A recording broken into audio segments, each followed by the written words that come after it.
Hello friends, welcome to my YouTube channel. दोस्तों, कैसे हैं आप सभी? उम्मीद करते हैं दोस्तों आप सभी अच्छे होंगे। आज हम लोग पढ़ने वाले हैं क्लास 6 का जियोग्राफी। तो दोस्तों चैप्टर वाइज होगा, है ना। अध्याय 1 सौरमंडल में पृथ्वी, हम लोग ये पढ़ने वाले हैं। तो दोस्तों इसमें टोटल 1 क्वेश्चन से लेकर, है ना, 50 प्रश्न तक हम सॉल्व करने वाले इस क्लास में।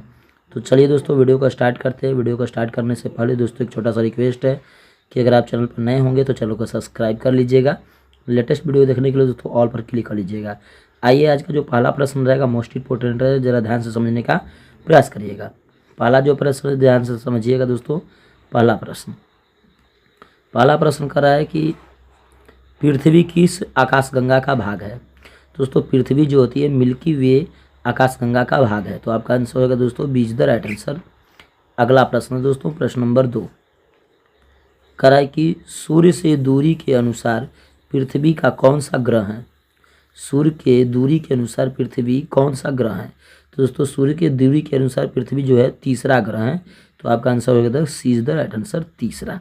अगला प्रश्न है दोस्तों, प्रश्न नंबर 3 करा पृथ्वी का प्राकृतिक उपग्रह कौन है। दोस्तों पृथ्वी का प्राकृतिक उपग्रह चंद्रमा है। तो आपका आंसर होगा दोस्तों C is the right answer. अगला प्रश्न है दोस्तों, प्रश्न नंबर 4 सौरमंडल का केंद्र कौन है। दोस्तों सौरमंडल का केंद्र जो होता है सूर्य होता है, क्योंकि सूर्य बीच में होता है इसलिए आपको सूर्य कहना होगा। इसलिए आपका आंसर होगा दोस्तों सूर्य, ठीक है। तो आपका आंसर होगा सी इज द राइट आंसर, सूर्य। अगला प्रश्न है दोस्तों, प्रश्न नंबर 5 करा ग्रह किसके चारों ओर चक्कर लगाते हैं। दोस्तों ग्रह जो होते हैं, है ना, चारों ओर चक्कर लगाते हैं सूर्य के। तो आपका आंसर होगा दोस्तों C is the right answer, सूर्य के चारों ओर चक्कर लगाते हैं। अगला प्रश्न है दोस्तों, प्रश्न नंबर 6 करा पृथ्वी को नीला ग्रह क्यों कहा जाता है। तो दोस्तों पृथ्वी को नीला ग्रह इसलिए कहते हैं क्योंकि जल की उसमें अधिकता के कारण उसे नीला ग्रह कहा जाता है। तो आपका आंसर होगा B is the right answer. अगला प्रश्न है दोस्तों, प्रश्न नंबर 7 करा सूर्य एक क्या है। दोस्तों सूर्य एक क्या है, तारा है। तो आपका आंसर होगा दोस्तों C is the right answer, सूर्य एक तारा है। अगला प्रश्न है दोस्तों, प्रश्न नंबर 8 करा पृथ्वी अपने अक्ष पर एक चक्कर कितने समय में पूरा करती है। दोस्तों पृथ्वी अपने अक्ष पर एक चक्कर पूरा करने में 24 घंटे लेती है। तो आपका आंसर हो जाएगा दोस्तों B is the right answer, 24 घंटे। अगला प्रश्न है दोस्तों, प्रश्न नंबर 9 कह रहा है पृथ्वी सूर्य का एक चक्कर कितने दिनों में लगाती है। दोस्तों पृथ्वी जो है सूर्य का चक्कर लगाने में 365 दिन या 366 दिन लेती है। तो आपका आंसर है दोस्तों C is the right answer. अगला प्रश्न दोस्तों, प्रश्न नंबर 10 कह रहा है दिन और रात किस कारण होते हैं। तो दोस्तों दिन और रात होने का मुख्य कारण है घूर्णन। तो आपका आंसर हो जाएगा दोस्तों B is the right answer, घूर्णन के कारण। अगला प्रश्न दोस्तों, प्रश्न नंबर 11 कह रहा पृथ्वी के आकार को क्या कहा जाता है। तो दोस्तों पृथ्वी के आकार को जियोइड कहा जाता है या जियोट कहा जाता है। तो आपका आंसर हो जाएगा दोस्तों C is the right answer. अगला प्रश्न दोस्तों, प्रश्न नंबर 12 चंद्रमा पृथ्वी का चक्कर कितने दिनों में लगाता है। दोस्तों चंद्रमा जो है पृथ्वी का चक्कर 27 दिनों में पूरा करता है। तो आपका आंसर होगा दोस्तों C is the right answer, 27 दिन। अगला प्रश्न है दोस्तों, प्रश्न नंबर 13 तारों का अपना प्रकाश होता है या नहीं। दोस्तों तारों का अपना प्रकाश होता है, इसलिए सूर्य एक तारा है, उसका प्रकाश होता है। तो आपको बोलना होगा दोस्तों हाँ। तो आपका आंसर होगा B is the right answer, हाँ।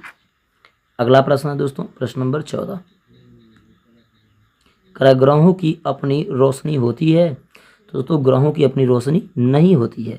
तो आपका आंसर होगा B is the right answer, नहीं। अगला प्रश्न है दोस्तों, प्रश्न नंबर 15 दोस्तों प्रश्न बोल रहा है ध्रुव तारा किस दिशा को दर्शाता है। दोस्तों ध्रुव तारा जो है उत्तर दिशा को दर्शाता है। आपका आंसर होगा D is the right answer.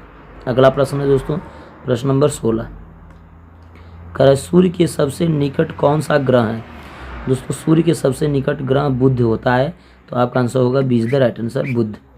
अगला प्रश्न दोस्तों, प्रश्न नंबर 17 सूर्यमंडल का सबसे बड़ा ग्रह कौन है। दोस्तों सूर्यमंडल का सबसे बड़ा ग्रह बृहस्पति है। तो आपका आंसर हो जाएगा दोस्तों C is the right answer, बृहस्पति। अगला प्रश्न दोस्तों, प्रश्न नंबर 18 लाल ग्रह किसे कहा जाता है। दोस्तों लाल ग्रह मंगल ग्रह को कहा जाता है। तो आपका आंसर होगा दोस्तों B is the right answer. अगला प्रश्न दोस्तों, प्रश्न नंबर 19 क्या पृथ्वी पर जीवन क्यों संभव है? तो पृथ्वी पर जीवन इसलिए संभव है क्योंकि पृथ्वी पर जल और वायु के दोनों है। तो पृथ्वी पर जल और वायु के कारण जीवन संभव होता है। तो दोस्तों आपका आंसर होगा ए इज द राइट आंसर। अगला प्रश्न है दोस्तों, प्रश्न नंबर 20। क्या पृथ्वी का एकमात्र उपग्रह कौन है? दोस्तों पृथ्वी का एकमात्र उपग्रह चंद्रमा है। तो आपका आंसर हो जाएगा सी इज द राइट आंसर, चंद्रमा। अगला प्रश्न है दोस्तों, प्रश्न नंबर 21। चंद्रमा पर वातावरण क्यों नहीं है? तो दोस्तों चंद्रमा पर वातावरण गुरुत्वाकर्षण के कमी के कारण नहीं है। तो आपका आंसर होगा सी इज द राइट आंसर। अगला प्रश्न है दोस्तों, प्रश्न नंबर 22। सुबह और शाम का तारा किसे कहा जाता है? सुबह और शाम का तारा किसे कहते हैं दोस्तों? शुक्र को कहते हैं। तो आपका आंसर होगा B is the right answer, Shukra को। अगला प्रश्न है दोस्तों, प्रश्न नंबर 23। सबसे चमकीला ग्रह कौन है? दोस्तों सबसे चमकीला ग्रह शुक्र है। तो आपका आंसर हो जाएगा दोस्तों C is the right answer, शुक्र। अगला प्रश्न है दोस्तों, प्रश्न नंबर 24। सूर्य से सबसे दूर ग्रह कौन है? दोस्तों सूर्य से सबसे दूर ग्रह वरुण है। तो आपका आंसर हो जाएगा दोस्तों B is the right answer, Varun. अगला प्रश्न है दोस्तों, प्रश्न नंबर 25। पृथ्वी किस दिशा में घूमती है? दोस्तों पृथ्वी जो है पश्चिम से पूर्व दिशा में घूमती है। तो आपका आंसर हो जाएगा सी इज द राइट आंसर। आपका आंसर हो जाएगा दोस्तों C is the right answer.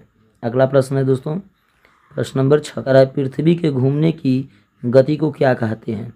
दोस्तों पृथ्वी के घूमने की गति को क्या कहते हैं? घूर्णन कहते हैं। तो आपका आंसर है दोस्तों B is the right answer, घूर्णन। अगला प्रश्न है दोस्तों, प्रश्न नंबर 27। सूर्य और सूर्य के चारों ओर पृथ्वी के घूमने को क्या कहते हैं? सूर्य के चारों ओर पृथ्वी के घूमने को क्या कहते हैं? परिक्रमा कहते हैं। तो आपका आंसर हो जाए दोस्तों B is the right answer. अगला प्रश्न दोस्तों, प्रश्न नंबर 28। पृथ्वी पर ऋतु किस कारण बदलती रहती है? दोस्तों पृथ्वी पर ऋतु बदलने का मुख्य कारण है परिक्रमा। तो आपका आंसर है दोस्तों B is the right answer, परिक्रमा के कारण। अगला प्रश्न है दोस्तों, प्रश्न नंबर 29। सूर्य ग्रहण कब होता है? दोस्तों सूर्य ग्रहण होने है तो चंद्रमा जो होता है सूर्य और पृथ्वी के बीच आता है। जैसे मान लीजिए ये सूर्य हो गया और ये मान लीजिए पृथ्वी हो गई, इसके बीच में दोस्तों क्या आ गया? चंद्रमा आ गया। तो क्या लग जाएगा? चंद्र ग्रहण लग जाएगा।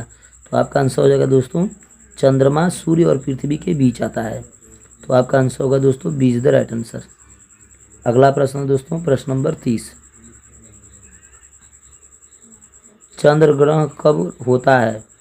दोस्तों चंद्र ग्रहण जो होता है पृथ्वी सूर्य और चंद्रमा के बीच, जैसे ये हो गया सूर्य और ये हो गया दोस्तों चंद्रमा, उसके बीच यहाँ पर क्या आ गई? पृथ्वी आ जाएगी। ठीक है, तो क्या लग जाएगा? चंद्र ग्रहण लग जाता है। तो आपका आंसर होगा दोस्तों B is the right answer, पृथ्वी सूर्य और चंद्रमा के बीच में आ जाती है।